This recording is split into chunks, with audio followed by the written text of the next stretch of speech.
ছিল প্রায় 400 মধ্যে প্রায় 150 জন এখন পর্যন্ত মানে আমরা চারপাশে সাংবাদিকরা ভাই আমাদের চোখের সামনে এতগুলো লাশ নিয়ে যেতেছে এক সাংবাদিকরা দেখি বলতেছে একটা মানুষ নাকি। রাজধানীর উত্তরায় মাইলস্টোন স্কুল অ্যান্ড কলেজ ক্যাম্পাসে বিমান বিধ্বস্ত হওয়ার ঘটনায় উদ্ধার অভিযান শেষ হয়েছে। সোমবার 21 জুলাই রাত 8:30টার দিকে উদ্ধার অভিযান সমাপ্ত ঘোষণা করা হয়। ফায়ার সার্ভিস ও সিভিল ডিফেন্স অধিদপ্তরের মিডিয়া কর্মকর্তা শাহজাহান শিকদার বিষয়টি নিশ্চিত করেছেন। তিনি জানান, রাত 8:30টায় উদ্ধার কাজ সমাপ্ত করা হয়েছে। তবে বিমান বাহিনীর বিধ্বস্ত বিমানের ধ্বংসাবশেষ সরানো পর্যন্ত ফায়ার সার্ভিসের একটি ইউনিট সেখানে মোতায়েন ছিল বলে জানানো হয়।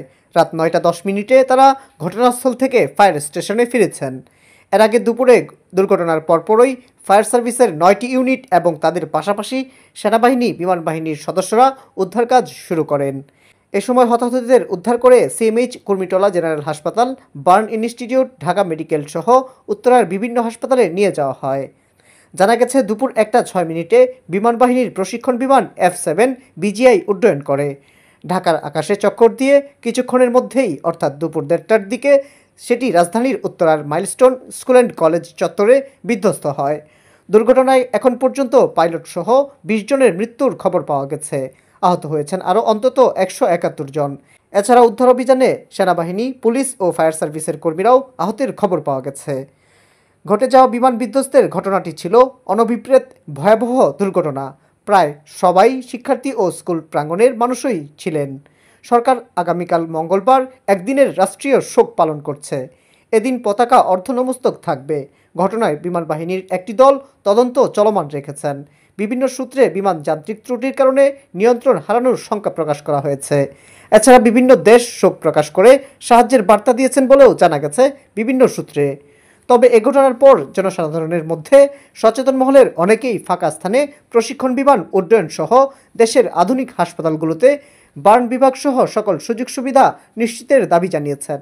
এটি 1984 সালের যাত্রীবাহী বিমান বিধ্বস্তের পর থেকে বেসামরিক এরিয়া সংলগ্ন ভয়াবহ বিমান দুর্ঘটনা।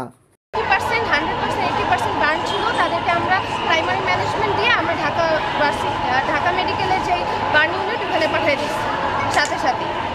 সব শেষ করে হচ্ছে ওর ওখানে থাকা লাগছে। অনেকে আবার খেলতেছিল মাঠে, তো তখন প্লেনটা যখন ক্র্যাশ করছে হয়তো বা এভাবে মানে উপরভাবে ক্র্যাশ করতেছে, কিন্তু সমানভাবে ক্র্যাশ করছে। এই জন্য পাইলট সহ যার যে স্টুডেন্ট ছিল সবাই মারা গেছে। ইনফ্যাক্ট উপরে ছাদে যে দুজন ছেলে ছিল উপরে হা করে তাকিয়ে ছিল, ওদের উপরে পড়ছে, ওরা উল্টায় গেছে। প্রজেক্ট 7-এর আমাদের যে প্রজেক্ট 7 বিল্ডিং আছে, প্রজেক্ট 7 বিল্ডিংয়ের উপর দিয়ে আসছে একটুর জন্য ওই বিল্ডিংটা ক্র্যাশ করে এদিকে আসে নাই, শুধু জাস্ট 1-2 ইঞ্চি ব্যবধানে ওটা উপর দিয়ে চলে আসে, নাহলে ওটা তো ফ্যাশনে যারা ছিল প্রায় 400 মধ্যে প্রায় 150 জন এখন পর্যন্ত মানে আমরা চারপাশে সাংবাদিকরা ভাই আমাদের চোখের সামনে এতগুলো লাশ নিয়ে যেতেছে এক সাংবাদিকরা দেখি বলতেছে একটা মানুষ নাকি মারা গেছে, একটা মানুষ মারা গেছে আমাদের চোখের সামনে যে লাশ নিয়ে গেছে, মাথা নাই পা নাই, ওরা কি জীবিত আছে? যাদের মাথা নাই পা নাই তারপরে বলতে একজন মারা গেছে। একটা ফোর্স এটা কি একটা প্লেন বলে এটাকে, মানে যুদ্ধের একটা প্লেন বলে এটা করছে আর কি। 1:30টার সময় যত সময় বাইকটা 40 বা 45 এরকম সময় ঘটনাটা ঘটেছে। আমার ভাইয়ে ফোন দিয়ে বলছে, আমি বাসায় ছিলাম, ফোন দিল, তাই আসলাম দেখার জন্য। দেখি যে অনেক মানুষ আহত হয়েছে, মানে অনেক অ্যাক্সিডেন্ট হয়েছে, অনেক কিছু হয়েছে। আমি সবাইকে মেডিকেল নিয়ে যাচ্ছে, বাংলাদেশ মেডিকেল।